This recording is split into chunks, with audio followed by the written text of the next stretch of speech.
Good morning, Yard. This is Mike. So as you notice, I'm trying some little different things with this. You know, as you all know, anybody's known me well. We've done mocks and areas for years. I'm a draft geek, obviously. I'm a Falcons football geek in general, but I decided to shake things up this year. And as you know, if you look at them, if you don't, no offense, I put a couple auto-generated based on putting certain inputs into the simulator and let them pick. And the latest auto-generated one's really interesting to me. When you look at this roster, I think one thing that really stands out to me when I come down to this team, right, is there were 7-10 last year, and there were holes all over it. We picked it apart. 7-10, and they were probably a couple games away from winning 8 or 9, right? So this is a team. So what I learned from that when I sit back and look at it, yeah, we were devoid of talent. Yeah, we had some issues, the bad fits, but we have a solid scheme and a solid coaching staff on both sides. And what does that mean? There's a couple ways you can go. As you all know, we could generate a lot of cap room. It's pretty easy, but then again, we could also get out from underneath some stuff. So this one scenario, I put in some things that are probably unpopular. So don't beat me because I'm just looking at them. But in this case, I traded Grady Jarrett in the scenario I put into the simulator to the Packers for 59 for 130. Look, make no doubt about it. There's not a team alive that says losing a Jarrett is a good thing. But let's be honest, he hasn't. There hasn't been any talk of extension. He could have been extended before. He'll be 30.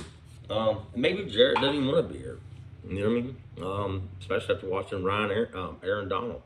Maybe he wants to go to a contender. And the Packers are to me, a team that if you sent Jarrett to, or even the Cowboys would be an option. I don't think they have the draft capital, whereas the Pack does. That would be a team where Jarrett's extremely explosive and fantastic ability probably would be good. And he has a chance for a Super Bowl. I think realistically, we're not looking at a Super Bowl. Ridley, I put in for another trade. In this case, the Colts gave us a 47 and a number 216 7th round pick. That's about good compensation. Maybe we get a first. I don't know Ridley. Ridley's odd. Somebody I want to take a chance on. And then we sent Debo over to the Cowboys for a 127 pick. To me, Cowboys are either the Jets make sense because as you know, Robert Salah, and OTQ, that type of fast linebacker, particularly with the players they got, like C.J. Mosley up there. You got C.J. Mosley at Jets, and then of course got Parsons. Debo, one, might get re-energized, and two, he's a good fit there because he's got bigger linebackers. So this scenario, a lot of fucking picks. 13. And I went back and looked, several teams done that many picks. So it's not outrageous. So again, I didn't pick this. But if you look at the early Patriot teams, for example, and even below the Ravens, they picked a lot of picks at times. And they rolled the dice on things. And it's good and bad. And the reason why I say it's not necessarily something that I hate is because in this case, you're keeping players that are longer term that fit where you're going, but you're also putting a youth movement. And I don't think it means a disaster of a team if this was to happen. So there's a couple things in one. In this scenario, Jake Matthews is extended. Jake Matthews is extended as a left tackle. Jake's still young enough, it kind of makes sense, right? Matt Ryan, they like Matt. And hey, look, let's not underestimate the value of a Matt Ryan. Matt Ryan does bring a certain amount of stability. His second year in the system, historically, he has been able to have outstanding numbers after having a kind of okay year. And, so all that shit about Matt declining, I don't see it. I didn't see any lack of zip on the ball. I saw a lot of dumb shit on offense. But, yeah, he still put up. Was it his numbers? Nah, it wasn't his numbers. But Matt's a gamer. So this place, this was probably one of the most interesting scenarios because, again, we picked a lot of guys. Now, remember, some of these guys could on practice squad, but this was a definite development towards, okay, I got limited shit. I'm going to keep some players, but I'm going to accumulate some draft capital. I'm going to go get, and I'm going to somehow integrate these players in the door. So the very first pick, let's talk about David Ojabo. Not my favorite pick. I told y'all before, I prefer big, tough, 3 3 down guys. But Ojabo is a hell of a prospect. I mean, in terms of round the bend, long, agile. So it makes sense today. Romeo Dubes, 6'2" hunter was our next one. If you've ever watched Dubes averaged 17.3 yards per reception. Dubes is a very big and fast wide receiver, and all reports from scouting and stuff, and what you read about, fantastic citizen. What a great pick to me. Daniel Falal. Okay, in the original scenario, they picked back first 2 picks of the line. That seemed a little crazy to me, by the way. This one, but Falal is 6'9", 380. Okay, Caleb's good for 1 more year. Why not add a big right tackle? Either Caleb becomes cheap deaf, walks, or either he has a red shirt. I don't have a problem with him. Next pick, to pick Darian Kennard. If you're watching UK, 6'5", 345, another massive human. He played right tackle guard. I think he'd be an excellent left guard. Jalen Pitar, I don't know how to pronounce his name, 6'1", 198. I think, Jed, you brought him up. In a P's defense that loves interchangeable safeties and deploys multiple, I think he's a good pick, whether it is a strong or a free. Then we went Cade Otton. These are, and the whole point of these is, of course, give you more players to look at. Cade Otton's another one of those. He's from Washington, another athletic tight end that can play H-back, fullback. James Cook was the next pick. Okay, James Cook to me is the epitome of probably the best back in the fucking draft in a lot of ways. He's made for his own scheme. He's physical, he's fast, and a hell of a receiver. Then we just came up with Josh Jobe. Okay, Josh Jobe is another Pease type player, though. If you know anything about Alabama, he plays Bama in that summer scheme and plays everything from the star defender to free safety to cornerback. He's a do-it-all. Those are type good adds to your roster and good foundations. Then we picked, the computer picked John Ridgeway. Okay, I don't know what you know about John Ridgeway. He is one of the biggest, meanest, tallest nose tackles I've seen yet. He has the ability to take over a game, but he's not elite.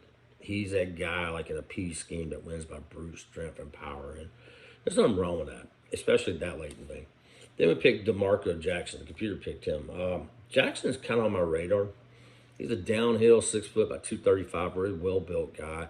Not nearly as athletic as say a Debo, but he smacked the fuck out of him. And when you got Michael Walker inside and you had a guy like this or a free agent, this is a good pick. And he plays in 3-4. The interesting pick was Dustin Crum. I don't know. I'm not crazy about the quarterbacks. But if I got to get a quarterback, Dustin Crum's right up there. If you watch him in the pocket, one thing I love about him, he's just cool as a fucking cucumber. I mean, this kid does not get rattled. He got a good arm. I wouldn't call it great arm. Very accurate. To me, especially at this pick, that's the type of backup you want. That's the type of guy that you could probably ring some. I love just watching his attitude. You know what? If he's your career backup, who cares? He's still good. Then it went Tyler Algier. Okay, dude, you guys were all over Algier. That was the funkiest running back that does it all. This guy has power, speed, catches, can play fullback, but he's not a great back. But pairing him with a Cook makes a lot of sense to me. And then the last pick was Demarion Williams. He's actually one of my draft crushes. He's only 5'10", 180. But he's a feisty little fucker. I mean, hey, Clarence Shaw, I like him. This guy just has mass vert, mean streak, and doesn't know he's like 180 pounds. Cornerback, safety. So all this together, why was I interested enough to make a fucking 9-minute or longer speech?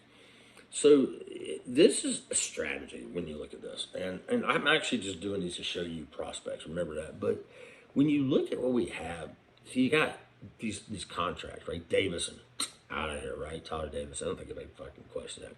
Mike Davis. If you want to convert him to fullback, sure. But Mike Davis just hasn't performed. You got CP, who I hope they sign, because I think CP brings it energetic to it. We're hurting on wide receivers. Ridley is in my opinion, let's talk Ridley. I think Ridley literally just wanted to fuck out of Atlanta. I think the mental health thing was a ploy to a point, at some point. That's my opinion. Fuck it, get him out of here. Grady hurts, but you got, I can't shake from my head that we're probably not going to have Grady. You know, I'm just being bad on Brady. I mean, why would he want to continue? I mean, this team we're talking about with this type of instruction, they might be competitive, they might make playoffs, but I don't think there's a Super Bowl team. But if I'm TF and I'm AS, you know, you got this roster and you got all these problems, you do have to look at it from perspective of realism. And realism in this case is, what do I have? What can I fill? I think the schemes are solid. I think if they get the right people, whether they be rookies or not, they can perform. There'll be growing pains. But I think we saw that last year. With a solid scheme, you've got to kind of regenerate, rebuild. And the problem with the TD picks, you know, this goes back, I think it was Jason. I think you said it. And you should have fucking fired Quinn a couple years ago. These guys in their prime. I mean, imagine a couple years ago, when all this shit was going to hell. Like, you know, 2017, you saw signs go away. 18 was fucking nuts, right? If you fired them then, you might have had a shot with these guys in the window. And Matt and Jake are a little different because, as you both know, left tackles and quarterbacks have a longer shelf life. But Debo, I was prime. He's expensive. Boyd's come up. No way am I paying Floyd that price. I think Floyd's too expensive. I think he's not worth it, although I like Floyd. Grady's pushing 30. Are you going to push your contract up 30? God, that might be 35 and more dead money. And when you look at this kind of thing, as much as I don't like these discussions, but I hope we have discussions, what realistically is the window? The window realistically is hoping that the Richie Grants of the world, the Kyle Pitts of the world, we're looking for their window. What I like about this type draft, though, so if you're shedding, and this kind of strategy, if you're shedding Grady, right? Look, y'all gonna get mad, and I don't really care. Grady, as great as he is, has not been able to carry this defense. And that's not against him. He's been double teamed, triple teamed. I'm not arguing that. But he hasn't carried it. You know, like it or not, you know, Donald carried the Rams for many years and they got pieces around. I don't think that type of luxury is here. I could be wrong. Obviously, Debo, what the fuck you gonna pay $20-something million yet for a miniature linebacker? You're not.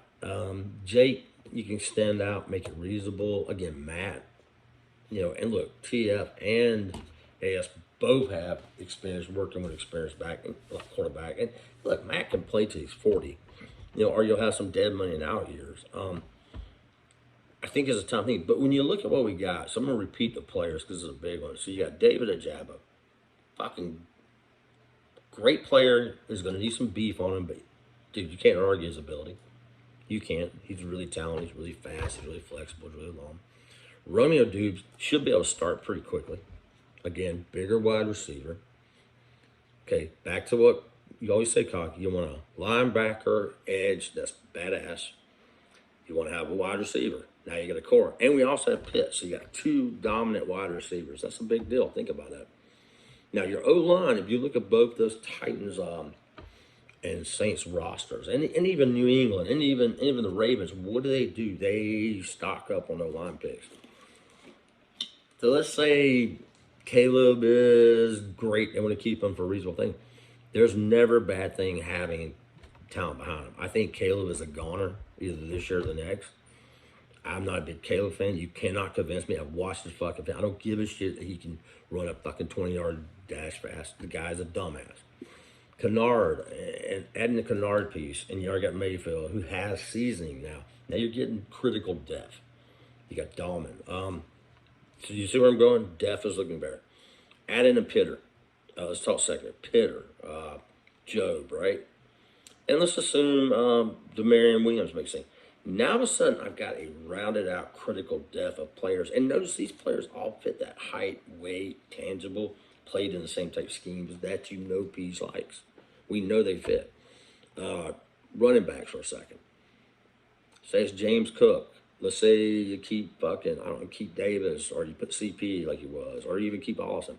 Cook and Algier. Now, you don't have a Derrick Henry, but you have that capability of power and zone ability and do it all back. That is a very AS kind of situation. Cade Otton.